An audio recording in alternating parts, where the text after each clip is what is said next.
हमारी आज्ञा क्या? कह रहे अरे ठाकुर जी रूठ गए हैं। हमने सबने पहले तो ठाकुर जी मना ही कर रहे थे कि अरे लाडली जो हमें, अरे आप तुम रूठ जाओ, तुम रूस जाओ, हम मनावे तो समझ में आता है, पर हमने जिद कर ली तो ठाकुर जी मनी नहीं। यमुना जी कहती है कि आप एक बार कह दो, हम 5 मिनट में मना ली हूँ। ललिता विशाखा कहती हम तो दिन भर से लगी हैं, हम तो मना ना पाई। यमुना जी कैसे मनाएंगे? कहते मना लेगी, हमें विश्वास है। अब श्याम सुंदर यमुना जी ने क्या किया भैया? यमुना जी ने सुंदर श्रृंगार किया।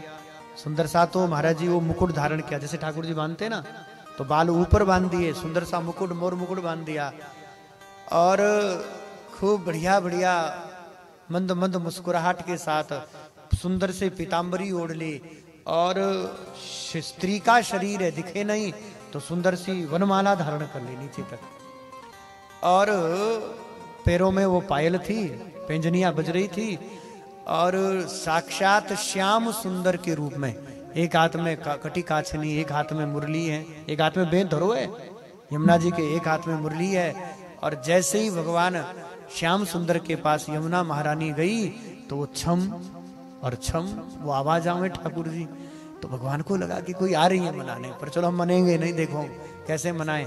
पर यमुना जी छम छम करके जब निकट आ गई, दिव्य सुगंध आ गई, उन्होंने कहा ये कोई विशेष सखी है। मुड़कर देखा तो भैया पहली बार ऐसा था जब श्याम सुंदर किसी को देख करके विमोहित हुए थे। या तो भगवान स्वयं को देखकर मोहित होते हैं, श्री जी को देखकर मोहित होते हैं, अन्यथा आज यमुना जी को देखकर विमोहित हो गए। वो सर्वभूत मनोहर जो भगवान की मधुर मुरली है वो यमुना जी हाथ में लिए, और ऐसा प्रतीत होता है कि स्वयं श्याम सुंदर ही आ रहे हैं।